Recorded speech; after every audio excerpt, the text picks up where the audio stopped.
In today's video, I am coming to you just to highlight why I believe softness is not a weakness, but merely survival.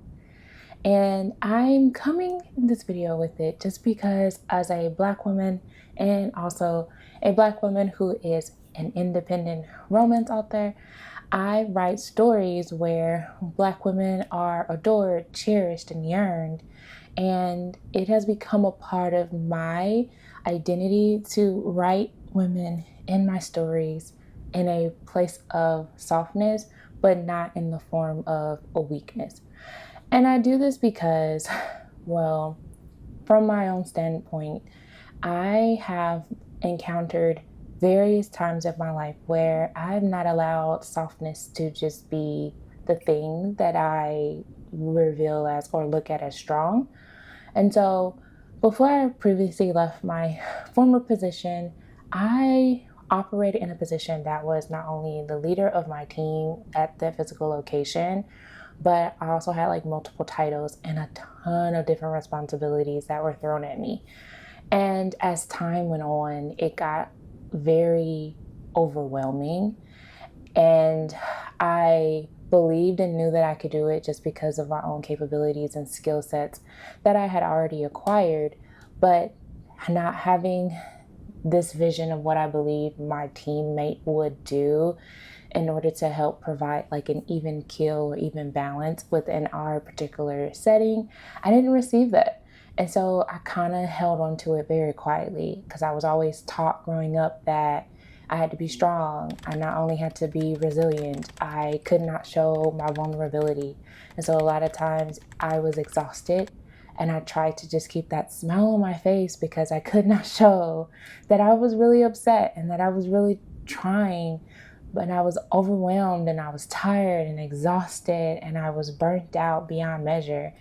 And I would go home and I would share with my friends and family and cry to them, but I could not go to work and be able to really be comfortable with revealing that information. And my team member did not understand the level of professionalism that I poured in, and that also led to a ton of perfectionism, which is what I heavily learned about my belief in what softness is. I believe that softness was a liability. I believe that it was something that was seen as less than. It was something that was viewed as negative, especially when it comes to me being a woman and having to operate in a male-driven society. And I learned to operate in a way that protected me so that people wouldn't be like inner gushiness of myself that I love to share and reveal to people that I'm comfortable with. And so I built up walls. I provided this window of perfectionism to make people believe that I had everything all together and that I was okay and that I did not need help. And so I wouldn't ask for help. I would just struggle in my frustrations, issues, anxieties, and I would do it without asking for help because I believe that meant that I was soft or less than and I couldn't do it. And doing that cost me a lot. Now that I think about it, it has cost me a lot, not only professionally in that arena, it cost me a ton when it comes to sleep with exhaustion and eating right and just constantly feeling like I had to be on and just be ready and I had to be strong, and I was tired. That literally, trying to maintain that facade led me to being extremely burnt out, and it caused me to look at this strong Black woman archetype like a negative stereotype, and that it was like a hidden weight that was constantly put on my head, that was poured on my head, even unbeknown by family members. And it made me realize that something is not okay. Speaking of the strong Black woman archetype, I was also introduced to a book specifically about highlighting the myths that endanger the mental, emotional, physical facalities of a Black woman, and it's actually called The Strong Black Woman by Marita Golden. And I have this book in my Kindle, and I kid you not, so many things stood out about what I was doing, how I was operating, and I'm sharing this with you because I'm pretty sure I'm not the only one who is out there also that is being taught to carry this load alone. And I've discovered not only my own, I discovered in my own life what happens when you just do it all alone. You are limited in your community, your connections with others. I feel like you're connecting with people, but then like they're not really getting the true you, and you are also limiting yourself on being able to like connect with yourself. I feel like growth, transformation, and moving forward in the future with what goals and desires that we have, we have to not only go inside and dig out the things that should not be there and to replace them with the things that we want there for the future. And also building a community and networking. That is important too. And when we're in that place of like burnt out and we're believing that being soft is not something that is negative and that is not our strength. For me, when I was going through that period of struggle, I also I struggled creatively. It cost me so much. I was not able to flow freely as somebody who's a creative. I find my haven in being able to just cozy up to a creative hobby and just to breathe and just relax. And I wasn't able to do that. And I felt stuck, like completely stuck, not knowing if I was supposed to go left, right, forward, backward. And it makes you feel like it makes you feel like you're stagnant. And I don't know about you, I hate that feeling because I'm always trying to have some type of forward momentum. And so I believe truly that we should embrace softness. Softness is something that we should believe that allows us to receive, that we're able to rest, and that we can be tender, we are courageous, and that, I don't know about you, but learning to embrace being held and touched by others that you feel soft and comfortable being held by. And I feel like being able to do that will help you go through that healing process.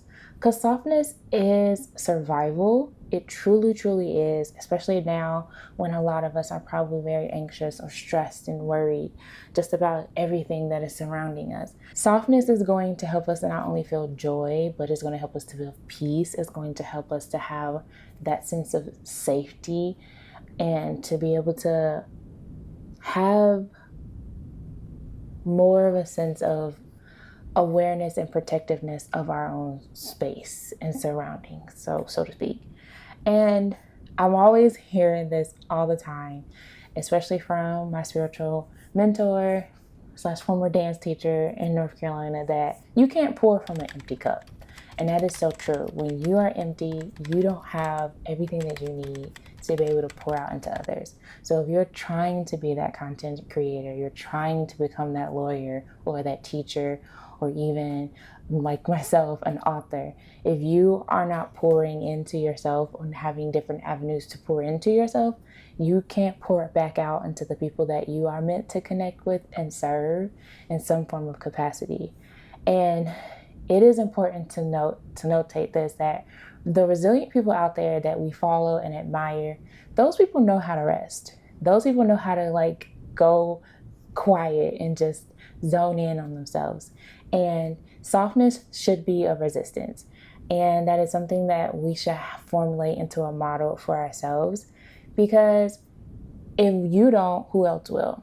And this is why it's important for me as an independent romance author to write soft heroines in my story, because not only is it a part of my own healing, I want it to also be a part of yours, because there are ways that we can choose to be softness. I myself, I am choosing to go to bed at a certain time and cut things off. I don't overload myself or overwhelm myself throughout the week. So, like right now, I'm looking into changing my swimming class from a particular day to another day because I want to protect my ability to listen to my body. If my body is telling me you're doing too much, I'm going to listen to my body and allow myself to remain soft. I'm going to also just embrace new hobbies. If I feel the urge to watch a movie instead of writing the rest of my chapter, I'm telling myself, I did that last night and I am not ashamed. I wanted to watch Wicked for Good and I did it. And just not feeling upset that I'm not getting something done. And that's okay. That's me embracing my softness in the way that I'm doing it and not allowing my inner saboteur to get to me. And your choices and your ways that you choose to be soft are probably going to look totally different from mine. And that's important for you to do that too. Because we want to give ourselves permission to be soft and to let down our guard, because when we let down our guard, we can let all the stress out and the anxiety out and the worry out, and our body can just be in the moment and embrace the things in the moment. And that's the one thing that I truly love about being back home and being close to family and friends is I can, when I'm around them, I can just turn it off. I can just be in the moment versus when I'm alone and I'm not able to have my community close by. And so I really hope that this video really helped you to see that it's okay to be soft, even as a Black woman. You do not have to uphold that stereotype of you being a strong Black woman. And you can embrace softness as your strength, as your true identity, as something that is something positive. Because you being soft and gushy is awesome, and it will make so many people around you to see a different light shining through you. I really want to be able to discuss more about this in the comments. So if you can, share how you're going to practice softness in your own life right now. I hope you enjoyed this video, and I'll see you in the next one. Bye.